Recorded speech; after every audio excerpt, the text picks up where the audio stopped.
আমি আপনাদের একথাই বলবো যে নবপ্রজন্ম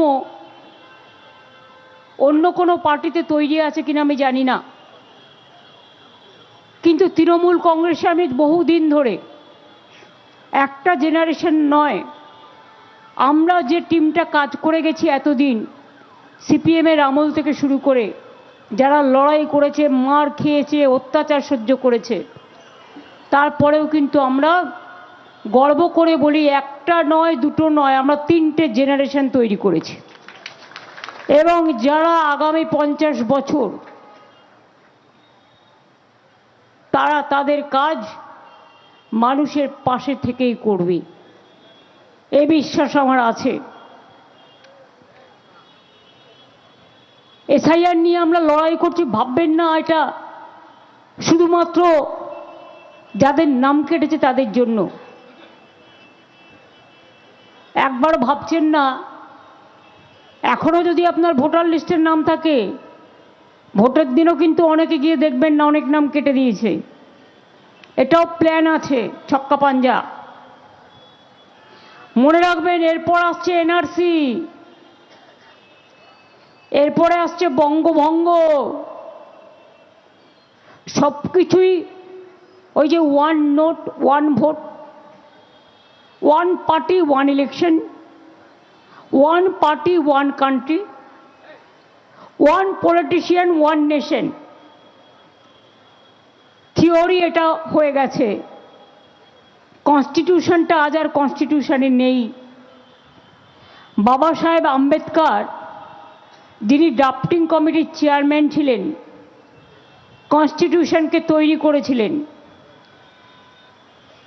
অনেকে মেম্বার ছিলেন, কিন্তু তিনি ছিলেন ড্রাফটিং কমিটির চেয়ারম্যান, এবং তিনি সর্বসমাজকে এক করেছিলেন একটাই কারণে, তিনি বাংলার প্রভিন্সিয়াল অ্যাসেম্বলি থেকে নির্বাচিত হয়ে গেছিলেন দিল্লিতে। এটা আমাদের গর্ব। আর বাংলার মাটি থেকে যারা যায় আর এই মাটিতে যারা আসে,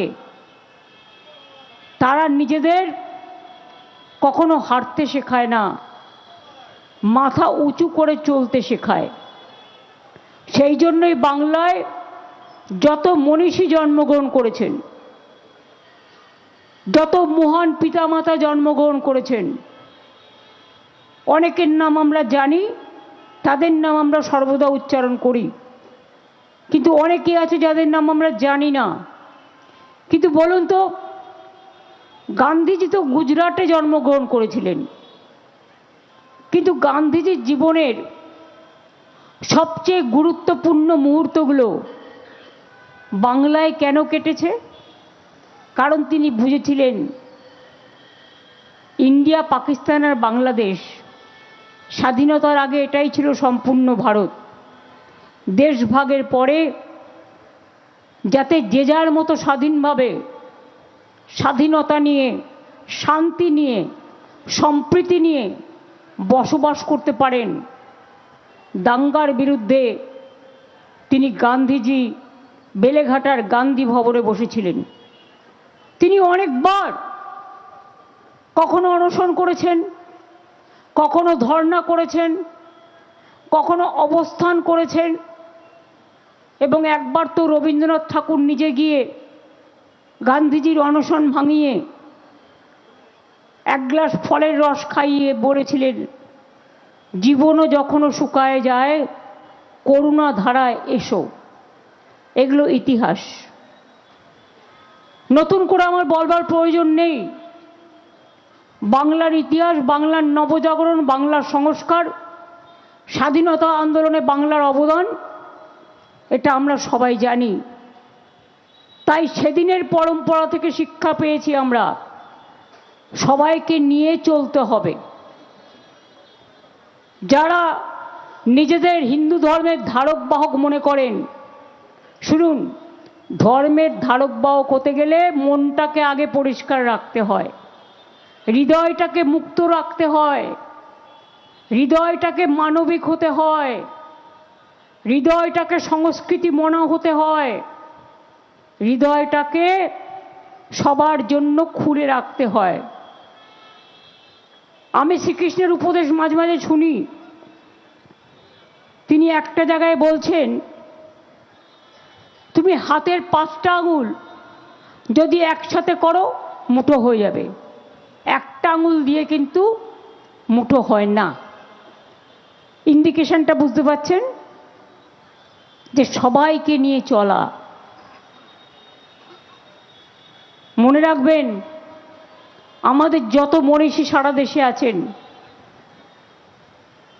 জৈন ধর্মের মানুষরা কি বলে? জিও আর জিনে দো। তফাৎটা কোথায়?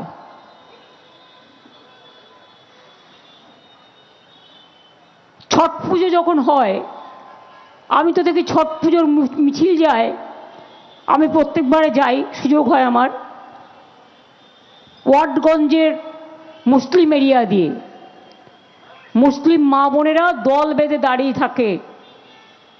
কই ডন্ডি কাটতে কোনো মায়ের তো অসুবিধে হয় না, কোনো বোনের অসুবিধে হয় না। আমি নিজেও ছট পুজোর উপবাস করি, ছট পুজো দিই। আমি জৈন মন্দিরেও যাই, বুদ্ধ মন্দিরেও যাই। মমতাবালা ঠাকুর এখানে আছে, জিজ্ঞেস করুন, বড় মা যখন বেঁচে ছিলেন। বালু আছে এখানে সাক্ষী।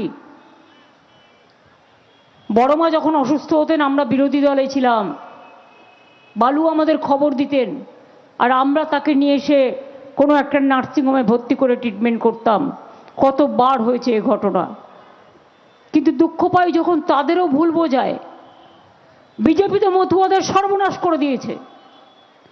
যখন 800 টাকা দিয়ে ফর্ম লিখিয়েছে, তাতে লিখে দিয়েছে আমি বাংলাদেশি ছিলাম, মানে 25-এ লিখছে বাংলাদেশি ছিলাম, আমি এখন কেয়া নিতে চাই, আমি ভারতীয় নই। এটা মতুয়া ভাই বোনেদের দিয়ে লেখানো হয়েছে। আমার কাছে কাগজ আছে, সেই জন্য আমি ছুটে গেছিলাম গাইঘাটা বনগার ওই দিকটা, সতর্ক করতে যে আপনাকে দিয়ে লিখিয়ে নিচ্ছে আমি দোষী। আর বিজেপি পার্টি করে, ঝান্ডা ধরে, এই রকম কিছু গেরুয়াকরণকারী, তাদের নাম লুকিয়ে লুকিয়ে বসে। এমনকি এ খবরও আমার আছে, রিসেন্ট টেস্টে তাকেও কেয়া সার্টিফিকেট দেওয়া হয়েছে। 4টে গ্রুপ করেছেন অমিত শাহ। এনাকে যত আলোচনা করবেন না, তত মুখের কথা নষ্ট হবে। Better not to speak, better to ignore him. যতগুলো কাজ করেছে, আমি একা তো ওনাকে দোষ দেবো না। মাথার ওপরে যিনি থাকেন, তিনি যদি সর্বগ্রাসী হয়, তার নিচেরা যারা থাকে তারাও তো সর্বগ্রাসী হবে। এত ক্ষুধা কিসের?